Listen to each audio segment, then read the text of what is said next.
Hello, everyone, and welcome in. This is the Stuck in the Catchfence weekly show live stream. It's your boy, Ryan Peters here. Hopefully, you're having a wonderful Wednesday evening. It was a big week for Toyota. They have all kinds of news going on. Denny Hamlin, he signs back with JGR. John Hunter Nemechek just hours ago said that he's going to join the 42 car and Legacy Motor Club next year in the Toyota. And 2311 said they will stay with Toyota as well. Let's get into it. We got round 2 of the playoffs. Let's go!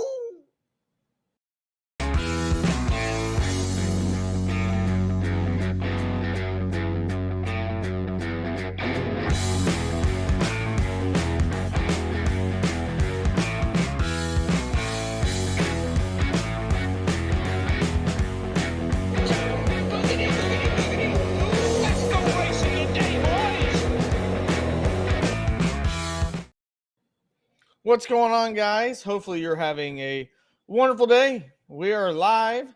We are ready to rock and roll. The Stuck in the Catchfence weekly show. Already got some shout outs coming in. Hi, says Truex fan.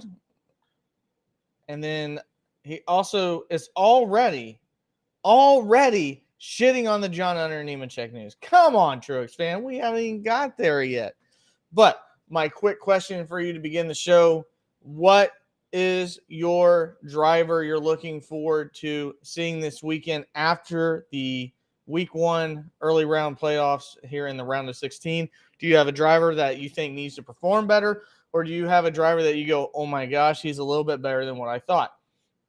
I'm going to continue the same narrative that I've been saying for weeks now, and it's kind of awkward to be in this position. My eyes are all on Bubba Wallace. Bubba Wallace had a top 10 at Darlington.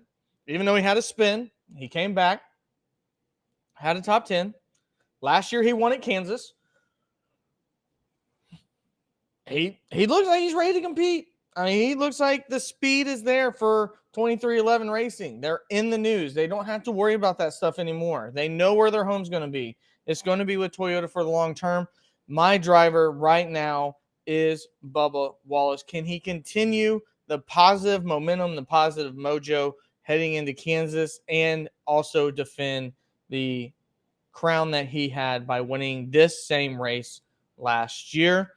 Obviously, we had Denny Hamlin win in the spring, where he ended up getting into contact with Kyle Larson there in the final laps.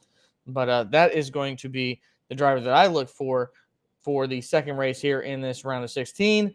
Truex fan, not to anybody's surprise, says Truex with a lot of porn X's at the end. So, yeah, I don't disagree. Truex is a driver to watch for, too. Thought he'd be a little bit better at Darlington, but he was not, because all the JGR drivers really suffered at Darlington. But it is time for the news. Let's go ahead and jump into it.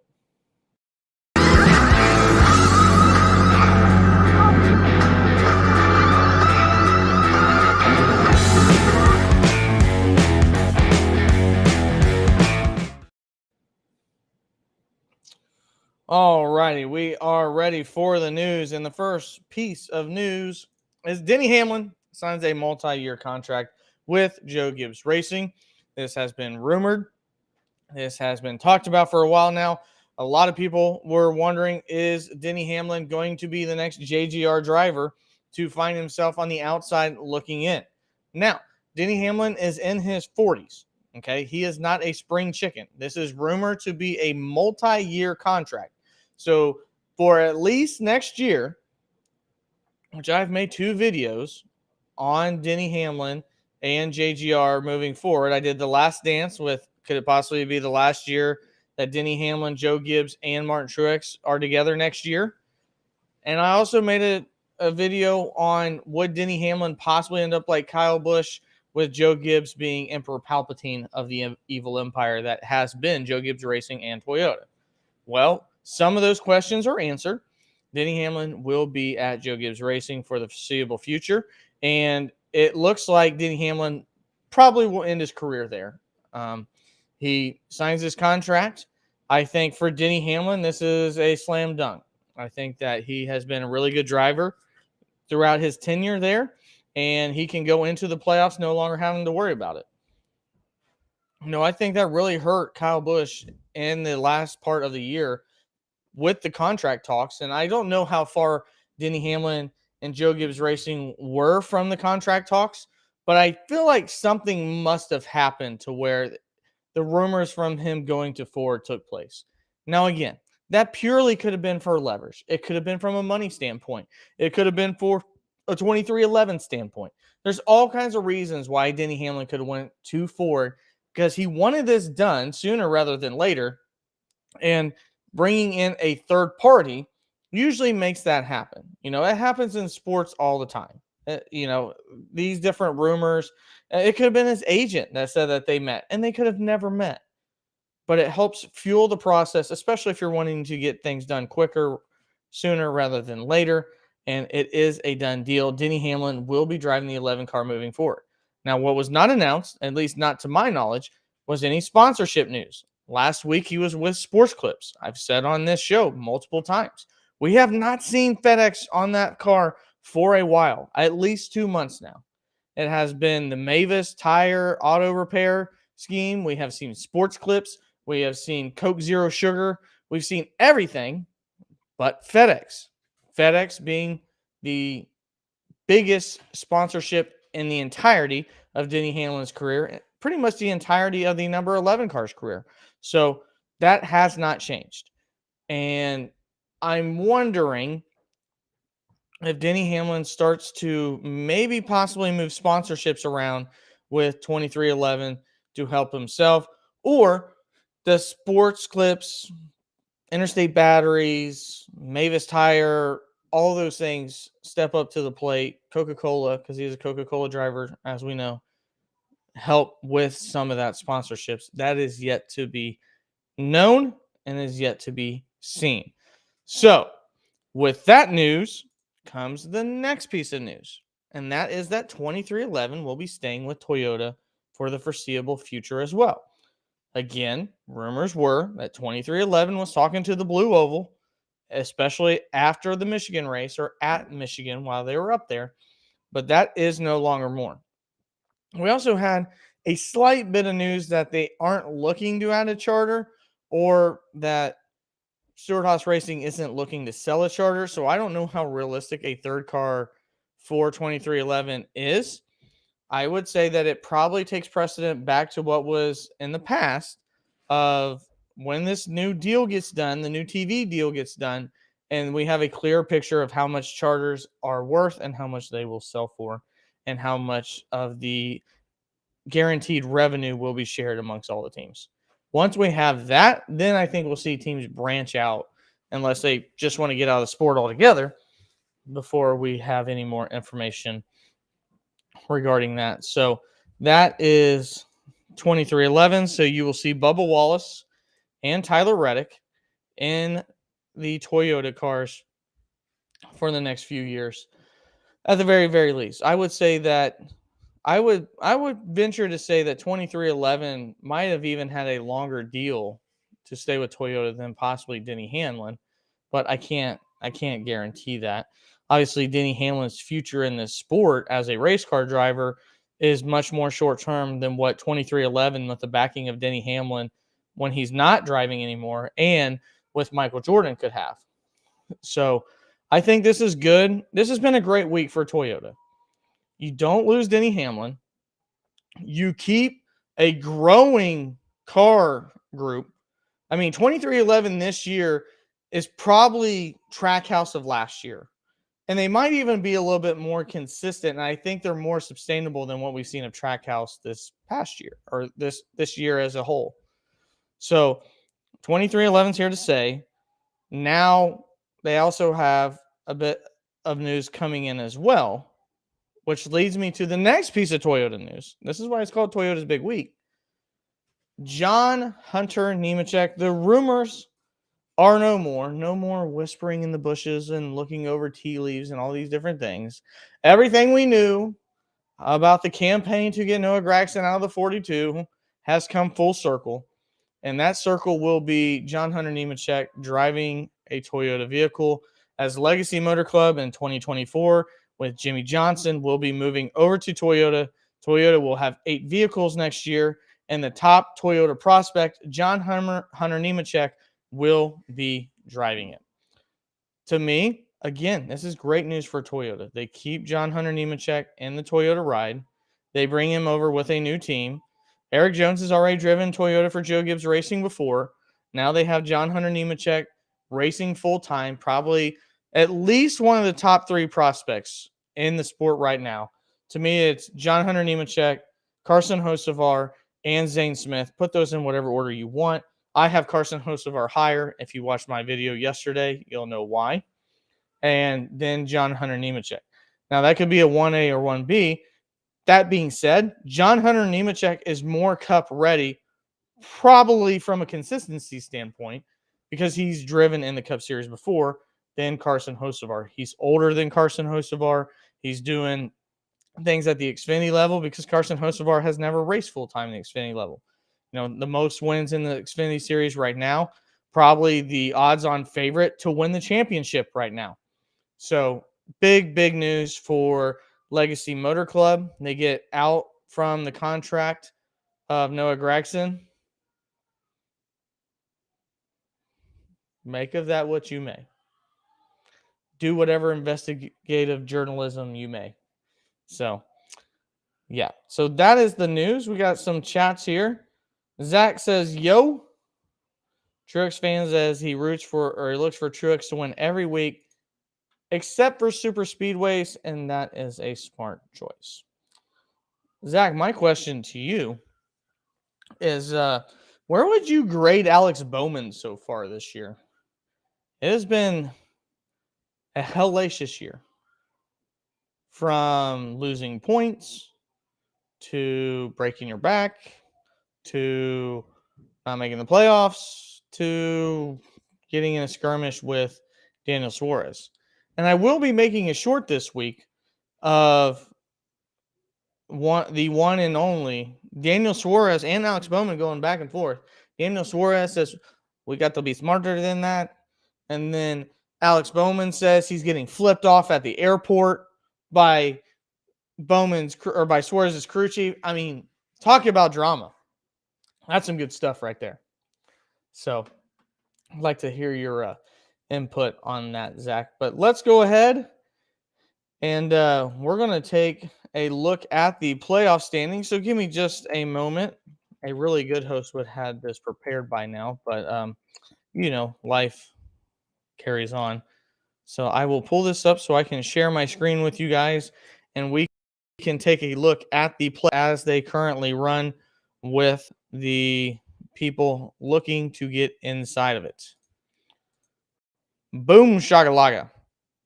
So on the outside looking in, Bubba Wallace is -1. Kevin Harvick is -2.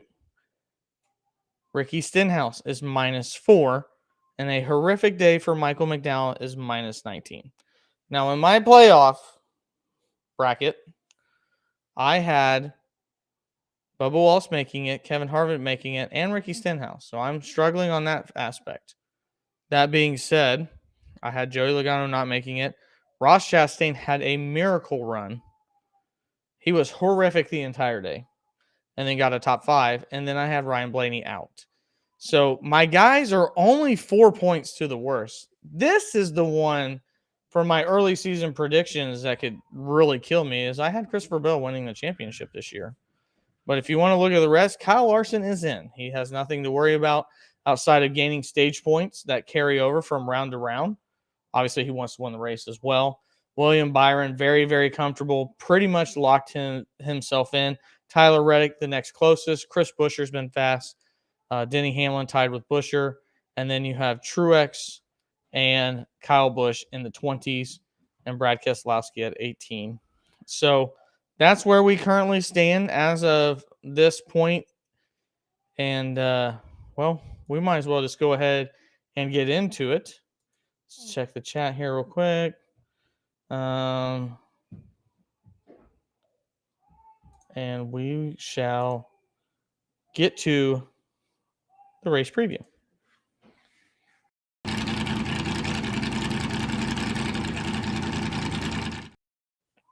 So we do have a couple of chats.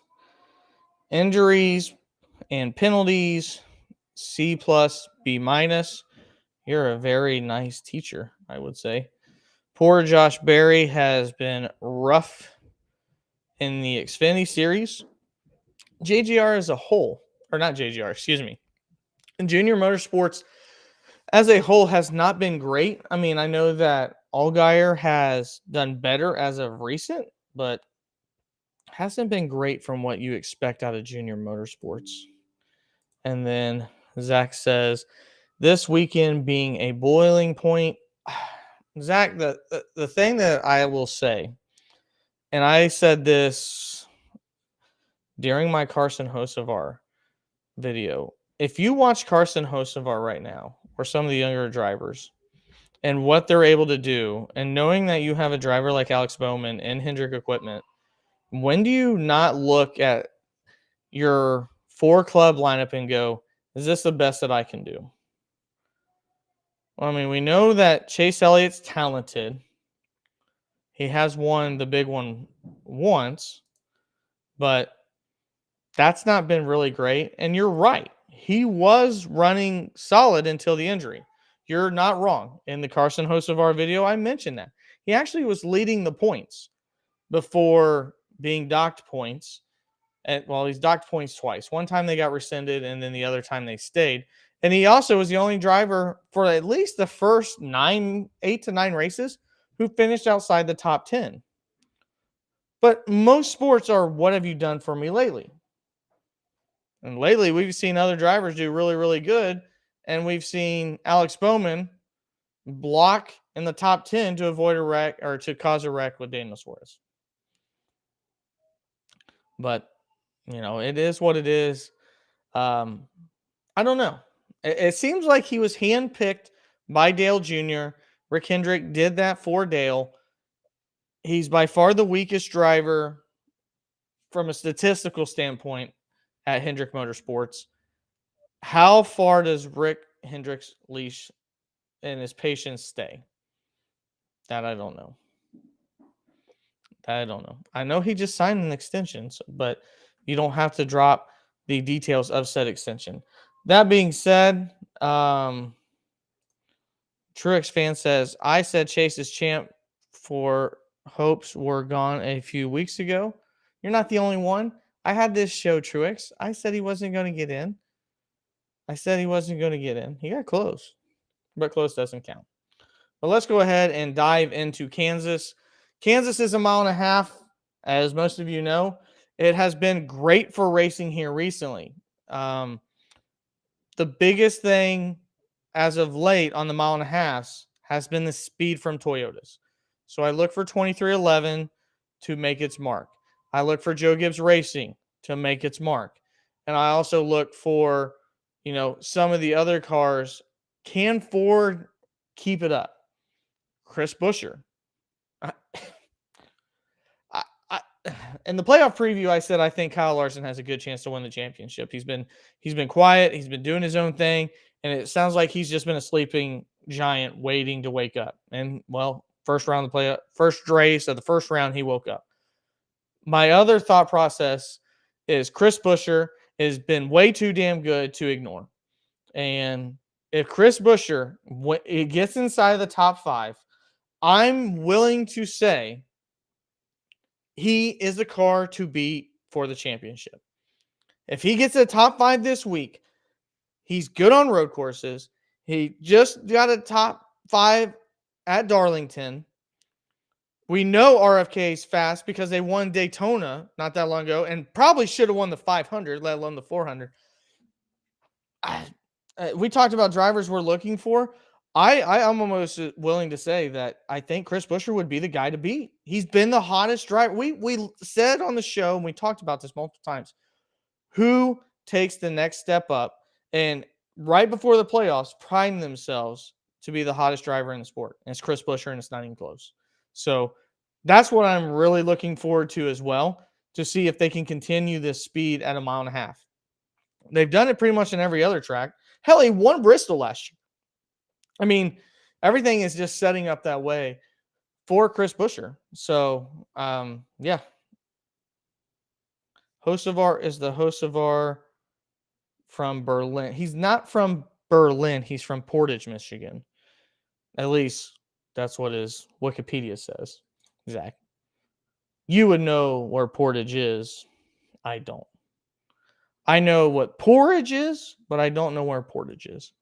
So here's going to be my 5 drivers. We're inside the playoffs. You no longer have to worry about outside looking in.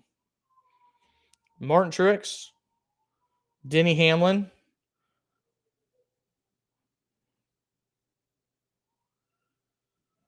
Bubba Wallace, Chris Buescher, and Kyle Larson. Those are my 5. Those are the 5 drivers that I think have the best opportunity to win this week. And they've been fast. They've been fast at this track. They've been fast overall here recently. So, and yeah, those are the ones that I take. Now in the championship 4, Truex fan says he's got Buescher, Truex, Byron, and Hamlin. So 2 Yoders, 1 Chevy, and 1 Ford. But so yeah, I'm looking forward to this week. If some of you guys were wondering where Joe is, because I said that he would be on here, he had something pop up, so he is not obviously here, and I'm not sure when he'll be able to come back on. But we'll be here. We'll do a post-race review. Might be a little bit later. Bengals season kicks off, Houday. So I will be splitting my time between the Bengals game, recording, and then watching the NASCAR race. The best part about that is that I can actually just skip through the commercials of the first the first stage. Ooh, my mind went blank. Dear God, I almost had a stroke on air. What am I, the president? So, yeah, might be a little bit later on the race review, and depending on how both my team do and my driver do, it could be a really exciting post race review, or I don't know. I might just end up throwing stuff. So, yeah, thank you guys for tuning in. I hope that you all have a wonderful rest of your Wednesday. And if you would like to, or you ever feel inclined to, here's the ways that you can find us. We are on Facebook, we are on Patreon, and we are on Rumble. So wherever you watch videos or would like to support the show, feel free to. You're never obligated to. If you like this streaming setup, if you like videos, if you like news, sometimes we do streams during the race as well, as long as YouTube actually pushes it out. Sometimes we get almost 1,000 people watching. Other times we only get maybe 10, and that is because we are beholden to the gods at YouTube in Silicon Valley. So those are ways you can support us. Outside of that, we will be speaking to you on Sunday unless something breaking news pops up before then. But have a wonderful rest of your day, a wonderful rest of your week. I'm Ryan Peters. It's been Stuck in the Catchfence.